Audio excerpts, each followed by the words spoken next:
Morning, all. All right, so I'm gonna get through this. I swear, this is not my first attempt. This will be the last. We'll do it live, as was said. Brought to you by Carl's Jr.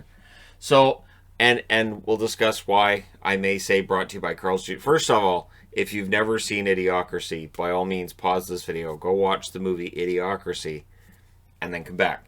And then you'll thank me. In all likelihood, anyways, you'll thank me. So, 20th Century Fox tried to bury that movie when it came out, but I found myself saying brought to you by Carl's Jr. since I saw a piece of news today that's got some people panicking. I think it's fine. So, Melgan is on waivers. Now, Toronto is putting him on waivers, not with any intention of doing anything with that, just he's being waived. He'll stay in Switzerland. It's just a paperwork move. So Malgin's going to stay in Switzerland. We'll see once the Swiss season is over whether or not he comes over and plays in North America. Maybe he joins their taxi squad. They probably just don't have any plans for him, and they're like, okay, well we'll just waive him. He'll stay in Switzerland. So that's all that's going on there. Zach Smith, however, has cleared waivers from yesterday for Chicago, and this is one of those players who maybe in another year he might have been picked up on waivers. Maybe, but with the current economic situation league-wide, guys are going to get through waivers that we otherwise might be surprised were on waivers in the first place. And so, yeah, while we're 8 days out from games starting. Zach Smith's cleared waivers. Now, of course, he may stay with the team. This may have just been a move for trade purposes or something. Like we don't know, but Zach Smith has cleared. And we'll see what happens with him, whether he goes to the AHL, whether they, trade him. And sometimes you trade a guy and waive him first so that other team that picks up the player can then demote him or. Anyways, we'll see what happens. Moving on to guys who are not being waived. Podkolzin. If you've been excited about Podkolzin during the World Juniors, you're not alone. I know that Canuck fans have kind of been excited at what they've seen. And the intention is from Jim Benning to sign Podkolzin at the end of this coming season. So, for say a Tanner Pearson, who's a UFA at the end of this year, odds are this is his last year as a Canuck. I would be surprised if they bring him back because we're gonna have a logjam on the wings. If Höglander stays, and I mean like stays at the NHL level, and Podkolzin's coming in, you're gonna have a logjam. And the good news then for the Canucks too is that you'd have Höglander and Podkolzin both on entry level contracts, which might make it a little bit easier to keep, Pettersson, Hughes, and Demko happy, because all three of them are due contracts this summer. So, it's going to be interesting to see what happens there, isn't it? But yeah, so stay tuned to that. Kevin Miller is on the ice for the Boston Bruins, and of course, fans have been united in their support of the Bruins. And I mean Bruins fans, united, moving on from Chara. Well, that's a shame, but we completely understand. We are reacting rationally. We understand this is how hockey works. And Kevin Miller's back. This is good news. We're happy about this. This is good. The reality is he's been out for almost 2 years. Miller is a useful 5'6" guy on the blue line. He's not, game changer. But Kevin Miller is decent. And I don't know that necessarily Boston's done trying to fix what's going on with their blue line. But all the big names are gone. I mean, unless they circle back on Vatanen, which they could, I guess, but I don't know how much of an upgrade Vatanen would be over the top 6 they have now. So we'll see if they do something there. But I'm glad to see Miller back, and hopefully he can stay healthy. And being out for 21 months, that's a long time. And so hopefully it all goes well for him. Now, one player who won't be coming back is Colin Wilson. Colin Wilson, most recently of the Colorado Avalanche, thus the Avs logo on the board. He's retiring, having played 632 games with 113 goals, 173 assists, 286 points. Wilson had his struggles, and then we found out why. He came out and talked about mental health issues. It's important that players do this. It is important that the stigma that's attached to some kind of a mental health struggle gets removed. And so, kudos to him for that, and hopefully he continues to win that battle. So he's opted for retirement, and yeah, 632 games. I know he never reached the heights that were expected of him when he was drafted number 7 overall. He was back in 2008, but he's still, had a good long career. 632 games is more games than most hockey players will play in the NHL. Now, speaking of players in the NHL currently, so Stastny was brought in, and the idea seemed to be we'll play him with Line A. Well, the Jets seem to have even greater plans than that. Stastny is playing between Connor and Line A in training camp. So that would put Ehlers with Scheifele and Wheeler. And maybe they're doing what I was hoping they'd do, have two number one lines. So Line A wants that first line time. Fine. Just you can create two first lines in Washington or Winnipeg. Basically, you have a 1A and a 1B, and it doesn't really matter. Funny that I almost said Washington because you have Kuznetsov and Backstrom. Does anybody care which one's the number one center? Not really. You interchange them, doesn't really matter. And this is something that it's important to have that kind of depth and to have two lines that can hurt you. So the Jets are really trying to double down on having two lines that can put the puck in the net. And so if Stastny with Connor and Line A works, and if Ehlers finds some kind of chemistry with Scheifele and Wheeler, then Jets are in pretty good shape. It's the blue line that I have question marks around when it comes to Winnipeg. It really is the blue line for me. Now, on to the panic of today. The panic of today is related to the fact that the NHL's come out and announced they have corporate partnerships for each division. It's kind of fun that we're going to have 4 leagues this year, basically. We're going to have three leagues of 8 teams and 1 league of 7 here in Canada. And then the winner of each league is going to meet in the semifinals. Isn't it fun to say it that way? I think it's more fun to say it that way. So you have the Northern League, the Central League, the East League, and the West League. Because they don't play against one another. They just play within their own division. So to me, it's like you got 4 different leagues going on. So each of those separate entities will have their own sponsorship. The North Division is sponsored by Scotiabank. Makes sense. There's Scotiabank ads everywhere when you're watching hockey up here. Central, Discover, because there's Discover ads everywhere.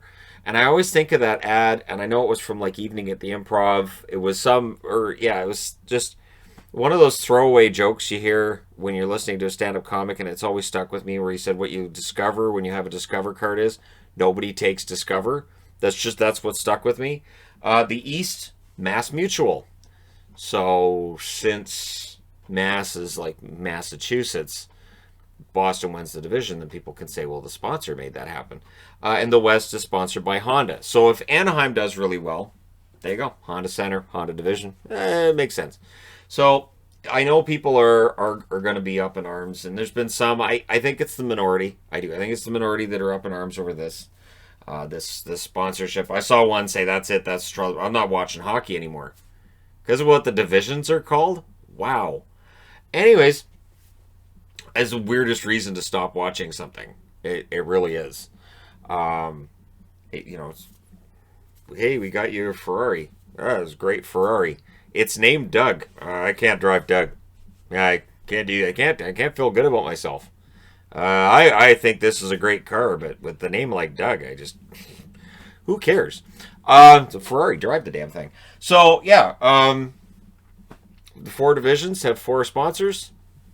And every now and then I'll throw in a brought to you by Carl's Jr. because it reminds me of Idiocracy. It just does. And again, if you haven't seen the movie, I highly recommend it. It is a great movie. Brought to you by Carl's Jr.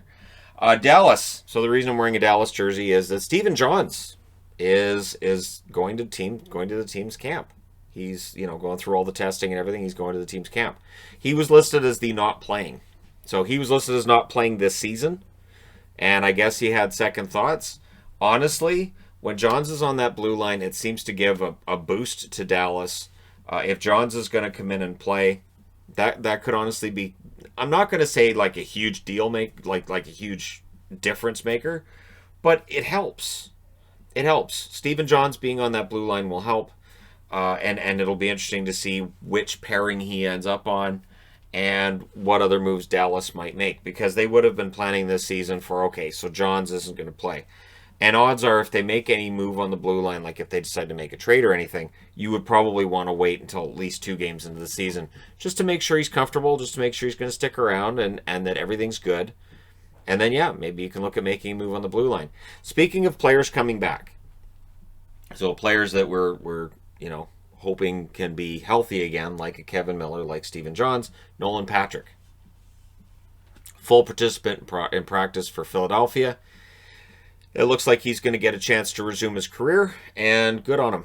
Nolan Patrick's been dealing with headaches, and that's been going on for a very long time. He missed all of last season. Here's to hoping, fingers crossed, that he's 100% good to go, and that he can provide the kind of offense that Philadelphia's looking for from him. This does give them a lot of depth, and Philadelphia was already a team that had a significant depth. The interesting thing, too, is that he is a restricted free agent this summer, and if he plays this year, they'll have to protect him in the expansion draft, which kind of changes the expansion draft and who might be available to Seattle. So yeah, we'll see what Nolan Patrick what he does this season. But I'm hopeful that Nolan Patrick can get back on track, and that a year from now, hopefully, we're talking about, wow, Patrick really did turn out to be the guy he was supposed to be when he was drafted. So yeah, good on seeing him back. Speaking of players who had injury problems, Josh Anderson has been put on the line with Nick Suzuki and Jonathan Drouin. This is a fascinating line to me for the Montreal Canadiens. So you've got Anderson, who was brought in a trade. You've got Drouin, who's been rumored in every trade rumor out of Montreal, minus a few. And then they're centered by Nick Suzuki, who is being looked upon as a future star in the NHL, honestly. And I'm on board with that. And people know I'm not necessarily a fan of Montreal, but I'm a huge fan of Nick Suzuki. What I saw from him against Pittsburgh and Philadelphia, the kid's got an amazing future ahead of him. So I'll be very, very, very interested to see how this pans out. And if he's with Anderson and Drouin, that's fascinating too. Because again, Jonathan Drouin has been seen as a guy who might be on his way out of town, might be looking to trade. And no, he's on the wing with Suzuki. Now, other interesting news when it comes to lines, Tampa Bay, Stamkos, he's on the wing. So Stamkos has taken Kucherov's spot. It's Palat, it's Point, and it's Stamkos. Now, what's interesting with that is that if Stamkos is just taking that spot on the wing, and if he's 100% healthy, they can totally absorb the loss of Kucherov. It's not a big deal. And then Cirelli gets that number 2 center spot. So yeah, we'll see how this works out. We'll see how long this goes on for, but that's a pretty lethal line too. Stamkos seems like the kind of guy who's not going to care if he's center, if he's wing, or which line he's playing on. He's a team first guy, and it shows in this move here. Well, I'll go on the wing. I'll take Kuch's spot, sure. So yeah, we'll keep an eye on Tampa and see whether or not they're able to keep their spot and in May be in position to defend their Stanley Cup. Now, this is the last topic on the board, and I know for Columbus fans, they want this to go away. It's not going away. As much as like for Winnipeg, the whole Laine thing isn't going away, Dubois thing isn't going away either. So what Elliot Friedman is reporting is that Pierre-Luc Dubois wants to play on a bigger stage. Now, if this sounds like Panarin talking about the New York Rangers, it's much the same thing, where the feeling is that Columbus is kind of small town, and he wants to play on a bigger stage. So it's not a Tortorella thing, which understandably, when somebody on a Tortorella team says, I kind of want to go, it's understandable to kind of look around at Tortorella and go, so is this guy the problem? I don't think that's been the case for most of these guys with Columbus. I don't think it's been a Tortorella problem. I think it's been a small market. And it's weird because if you look at the biggest markets in the States, Columbus isn't really a small market unless you compare it to New York, LA, this kind of thing. So Dubois might be looking at LA. He might be looking at New York. Maybe he's looking at Toronto. Maybe he's looking at one of these bigger markets and saying, I'd like to play in a bigger market. So they've kicked this can down the road with the bridge deal. But there's so many different people who are saying the same thing, that Dubois basically probably not very long for the Columbus Blue Jackets. And it's a small market thing. And I think that affects Winnipeg too. I think that affects their standing in that it is a small market. And not every player wants to spend the rest of their career in a small market. They're like, no, I want to go to a big market. I want to go to Boston. I want to go to the Rangers. I want to go to Chicago. And there's only a limited amount of time that GMs have control over where players are going to play. And odds are for Dubois, when he was offered this long-term contract, he's probably saying, all right, but that would buy up some unrestricted free agent years. I'd like to be a UFA. and I'd like to have a right to go where I want to go, which players fought for many, many years. And so he's just trying to exercise the right that other players before him fought to give him. So we'll see how far this goes. Again, Dubois and Laine are saying remarkably the same things. We're here, we're in camp, we don't want this to be a distraction. We're here, we want to play, we're going to play the best we can, we're excited to play with our teammates. But neither player saying straight out, oh, I'd love to play my career here, I'd love to stay here. So that speculation will still be there. So Dubois maybe looking to change, maybe looking at a change the same way that Panarin did. And we'll see. We'll see what Jarmo Kekalainen does, because this is out there now. So he's still going to be getting calls. He's going to be getting calls. Maybe the LA Kings give him a call. Maybe he gets a call from the Ducks. Maybe he gets a call from, California teams, obviously. Maybe not San Jose. Maybe San Jose. Maybe that would be something. But again, do you call Kekalainen and get the permission to talk to Dubois and then go back to Kekalainen? Because you don't want to talk to the GM, work something out, and then find out that Dubois goes, well, it's not really where I'd like to go. I want to go there instead. So, again, it feels like this is a situation that's not done. And I feel bad for Columbus fans, because it has to be tiring at this stage where you've seen so many players leave. And you're like, okay, now we've got this core that we can build around. And now one of the young players in that core apparently is of the mind that I'd like to play somewhere that's a bigger market. So we'll see what happens. Let me know your thoughts in the comment section below, as always. Don't forget to hit like and subscribe if you're browsing right through. Just tap it upon this video. Thank you guys so much for watching, for all your support. I will talk to you again soon.